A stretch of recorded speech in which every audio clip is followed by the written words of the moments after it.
আসসালামু রাহমাতুল্লাহি ওয়া বারাকাতুহু। আমরা শুনেছি আগামীকালকে এখানে একটি অনুষ্ঠিত হতে যাচ্ছে। আগামীকালকে আপনাদের এখানে কে আসতেছে? আগামীকাল যদি ওভাবে বলি, আগামীকাল লিডার আসতেছে। সেই লিডার আর কেউ নয়, বাংলাদেশের লিডার, বাংলাদেশের আগামী দিনের কর্ণধার ইবনে শাইখুল হাদিস আল্লামা মামুনুল হক। এই সফরের মূল উদ্দেশ্য কি? সফরের মূল উদ্দেশ্য আপনারা ইতিমধ্যেই জানেন, বাংলাদেশে ত্রয়োদশ জাতীয় সংসদ নির্বাচন চলছে। নির্বাচনী আমেজ ইতিমধ্যেই বিভিন্ন জায়গায় ছড়িয়ে পড়েছে।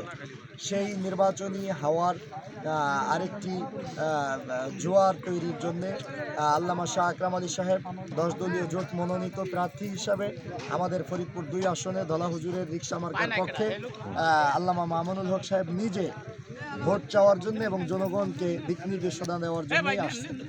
মাশাআল্লাহ। এই সময়টা এটা আপনার অনুষ্ঠানটা কখন হবে, কয়টার দিকে হবে? আমাদের আনুষ্ঠানিকতা শুরু হয়ে যাবে সকাল 11টা থেকে। পর্যায়ক্রমে ইনশাআল্লাহ আমাদের চলতে থাকবে। আমাদের কেন্দ্রীয় মেহমান, স্থানীয় নেতৃবৃন্দ, জেলা নেতৃবৃন্দ এবং 11 দলীয় কেন্দ্র থেকে নিয়ে সমস্ত পর্যায়ের নেতৃবৃন্দ তারা বক্তব্য রাখবেন। এইভাবেই আমাদের মোটামুটি কার্যক্রম পরিচালিত হবে ইনশাআল্লাহ। আমরা শুনেছি যে নগরকান্দায় আল্লামা মামুনুল হক সাহেবের সফর সঙ্গী আরও দুজন নেতৃবৃন্দ আসতেছেন, তাদের নাম এবং তারা কারা, এই সম্বন্ধে আপনাকে কিছু জানতে চাই। আল্লামা মামুনুল হক সাহেব তো আসছেন প্রধান অতিথি হিসাবে। এর সাথে আসবেন বাংলাদেশ জামাত ইসলামের কেন্দ্রীয় জয়েন্ট সেক্রেটারি এবং বাংলাদেশের আরেকটি ঐতিহ্যবাহী সংগঠন জাতীয় নাগরিক পার্টি এনসিপির অন্যতম যুগ্ম সদস্য সচিব তাহসিন রিয়াজ সহ আরও কেন্দ্রীয় 10 দলীয় জোটের নেতৃবৃন্দ থাকবেন। আমরা শুনেছিলাম যে হাসনাত আব্দুল্লাহ সাহেব আসতেছেন, সাদিক কাইম আসতেছেন, এই বিষয়ে বিভিন্ন আলোচনায় ইতিমধ্যে হবে। তো আমরা এখনও আনুষ্ঠানিকভাবে বিষয়টি ক্লিয়ার হতে পারি নাই, এই জন্য আমরা আনুষ্ঠানিক ঘোষণা দিতে চাচ্ছি না। আপনাদের অনুষ্ঠান কয়টা পর্যন্ত চলবে? বললাম তো, আমাদের সকাল 11টা থেকে আনুষ্ঠানিকতা শুরু হয়ে কেন্দ্রীয় মেহমানদের বক্তব্য, দিক নির্দেশনা এবং এই নগরকান্দা সালথা 2 আসনের মানুষের চাহিদা মেটাতে যে পর্যন্ত প্রয়োজন আমাদের ইনশাল্লাহ সেভাবেই আমরা চালিয়ে নিব। আপনাদের এই অনুষ্ঠান আপনারা যে করতে চাচ্ছেন, এই বিষয়ে কি কোনো বাধা সৃষ্টি হচ্ছে? আসলে আপনি জানেন, বাংলাদেশ একটি আইনি প্রক্রিয়ার মাধ্যমে আমাদের সবাইকেই চলতে হয়। আমরা সেই যথাযথ আইনি প্রক্রিয়ার মধ্য দিয়েই যাচ্ছিলাম। আমরা বেশ কয়েকদিন যাবৎ আমরা প্রশাসনকে এবং আমাদের দায়িত্বশীল যারা আছেন তাদেরকে যেভাবে যথাযথ প্রক্রিয়ায় কাজ করা দরকার আমরা করে যাচ্ছি। এক পর্যায়ে আমরা আমাদের এই এমএন একাডেমি মাঠটি আমাদের প্রথম ফার্স্ট চয়েস ছিল, সেভাবেই আমরা আবেদন জমা দিয়েছিলাম।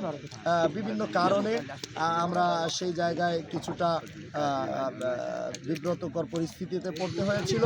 পরবর্তীতে আজকে আমাদের কেন্দ্রীয় হস্তক্ষেপে আমাদের প্রশাসন এবং বিশেষ করে ফরিদপুরের সম্মানিত জেলা প্রশাসক, রিটার্নিং অফিসার আমাদের আজকে অনুমতি দিয়েছেন এবং আমরা দুপুর থেকে অনুমতি পাওয়ার পর থেকে আপনারা দেখছেন আমাদের ব্যাপক কার্যক্রম চলছে। তবে এই সময়টা আমাদের জন্য খুবই কষ্টসাধ্য ব্যাপার হয়ে যাচ্ছে যে এত অল্প সময়ে এরকম একটা গণজাগরণের, এরকম একটা বিপ্লবী সমাবেশের আয়োজন আমাদের জন্য খুব চাপ হয়ে যাচ্ছে। কিন্তু আমাদের নেতা কর্মীরা অক্লান্ত পরিশ্রম করে যাচ্ছেন। আমাদের স্বেচ্ছাসেবক টিম, আমাদের এনসিপি সহ আমাদের 11 দলীয় জোটের সকল পর্যায়ের দায়িত্বশীলেরা এবং আমাদের রিকশা মার্কার কর্মী সমর্থক, ধলা হুজুরের ভক্ত, শুভাকাঙ্ক্ষী, শুভানুধ্যায়ী সবাই ইতিমধ্যে দেখছেন একটা মিনি সমাবেশ বিকাল থেকেই আমরা অনুভব করছি।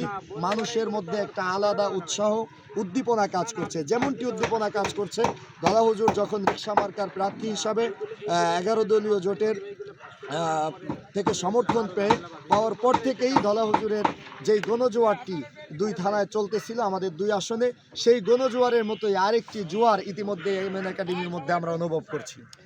আপনাদের এই সমাবেশ করতে গিয়ে আপনাদের যে গাড়ি ঘোড়া এগুলো রাখার জন্য কোনো পরিস্থিতি, আপনাদের বিকল্প কোনো কিছু করছেন কিনা? আসলে আমরা যেটা আশা রাখছি যে লক্ষ্য জনতার জমায়েত হবে, একটা গণজোয়ার তৈরি হবে এইখানে। যেহেতু আল্লামা মামুনুল হক সাহেবের মতো একজন জাতীয় নেতা আসতেছেন, এজন্যে আমরা আশপাশে কিছু আউট জায়গাকে আমরা নির্ধারণ করে রেখেছি।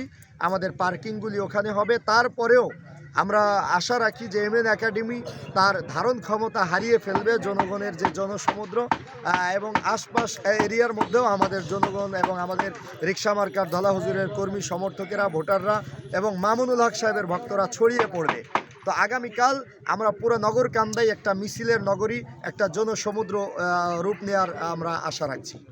ইনশাআল্লাহ আজ এই পর্যন্ত, আগামীকাল আবার আপনার সাথে দেখা হবে। আপনাকে অতিথিবৃন্দদের জন্য আপনি যে প্রশ্নটা করেছিলেন যে আমাদের গাড়ি পার্কিংয়ের ব্যবস্থা আছে, জি জি জি। তাদের জন্য আমরা তাদের জানার সাথে আমরা জানাতে চাই যে আমাদের যে নগরকান্দা যে নতুন পেঁয়াজহাটা, জি, আগামীকাল হাট নয়, হাটবার নয়, সুতরাং ওখানে আমাদের মোটরসাইকেল এবং আমাদের যে গরুহাটা সেটা আমাদের মোটরসাইকেল ঢুকতে পারে এবং সহজার্থে যে আমাদের নগরকান্দা কলেজ মাঠ, সেখানে আমাদের অটো, নসিমন, ভ্যান এগুলো থাকতে পারে এবং আমাদের যে বড় বাস ট্রাক যেগুলো আসবে ওগুলো আমরা আমাদের যে নগরকান্দা বড় ব্রিজের উপর দিয়ে এবং মেন রোড পাশ দিয়ে আমরা এক সাইড করে সারিবদ্ধভাবে রাখবো ইনশাআল্লাহ। সকলের যার যার জায়গা থেকে সকলেই স্বেচ্ছাসেবকের দায়িত্ব পালন করবেন এবং সকলের সার্বিক সহযোগিতায় একটা সুন্দর সমাবেশ আমরা সফল করতে পারবো ইনশাআল্লাহ। অর্থাৎ আমরা জনদুর্ভোগ এড়াতে সর্বোচ্চ সতর্ক অবস্থানে থাকব এবং আমাদের নেতাকর্মীরা, রিক্সা মার্কার ভক্ত সমর্থকেরা, ভোটাররা শান্তিপূর্ণভাবেই আগামীকালকের প্রোগ্রাম বাস্তবায়নে আমরা আন্তরিক রয়েছি।